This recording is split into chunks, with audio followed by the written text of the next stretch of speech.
สวัสดีจ้ามื้อนี้มากินซุปหน่อไม้กับส้มหมูเนาะเมนูเดิมแต่อร่อยข้าวเหนียวมากินกันเลยจ้าผักแกมเขาก็จะมีข่าออนหัวหอมพริกกะเหรี่ยงเนาะแล้วก็สะตอแล้วก็ผักหอมป้อมกินเลยจ้า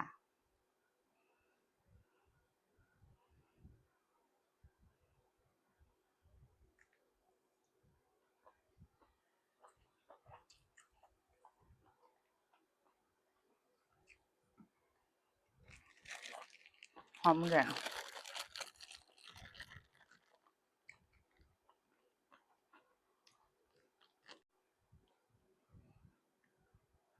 ซุปหน่อไม้นี่ต้องเอาไปอุก่อนแล้วก็เอามาสุกจั่งสิแซ่บ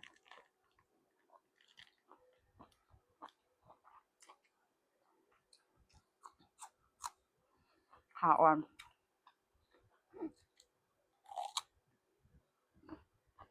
อืม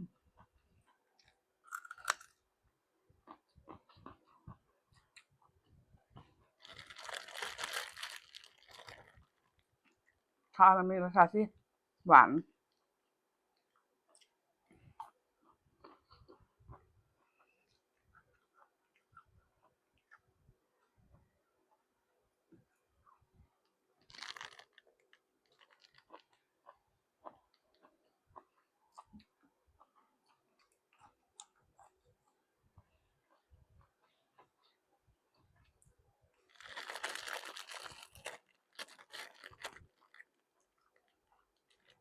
สะตอ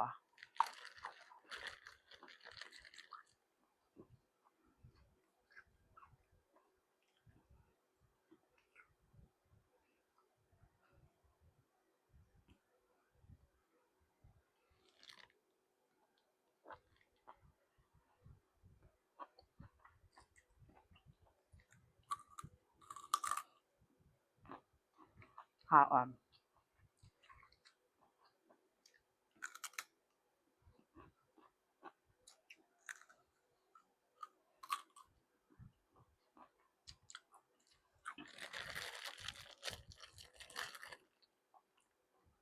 ส้มหมูล่ะ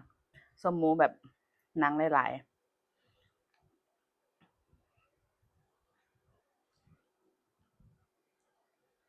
กินกับพริกกะเหรี่ยง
ซุปน้ำมันแบบนี้ต้องเอาไปอุใส่น้ำหนังๆกับใส่น้ำปลาร้าจังเอามาซุปเนาะมันได้แซ่บมาก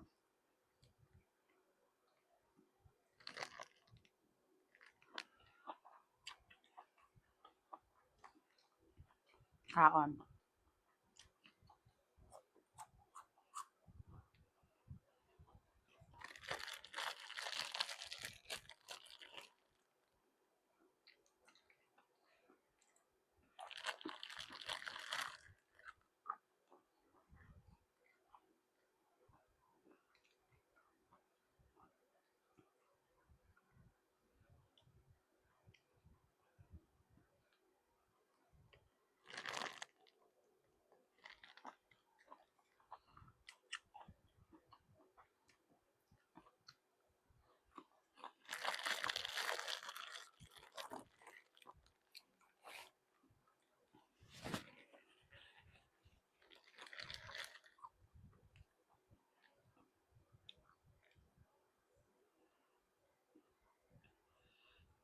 นี่แหนม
อุ๊ยเนี่ย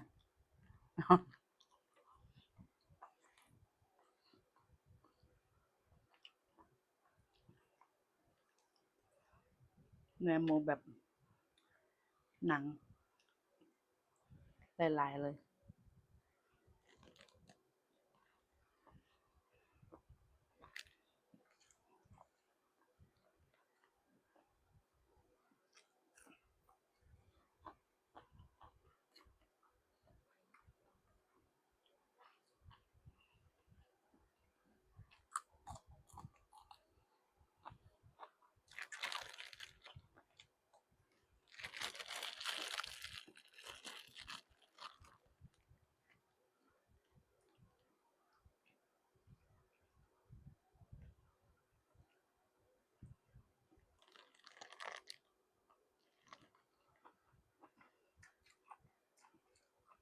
ก็ต่อ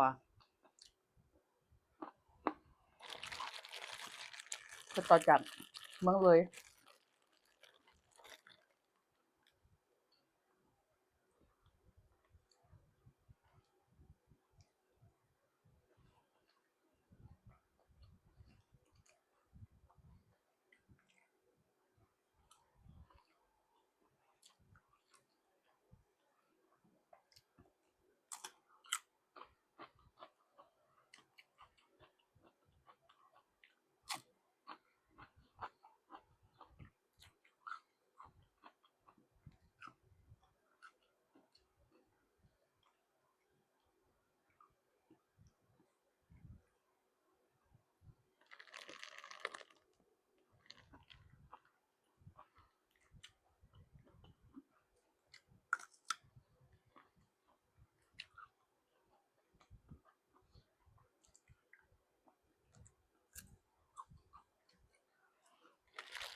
อุ๊ยโอ้ยเหี่ย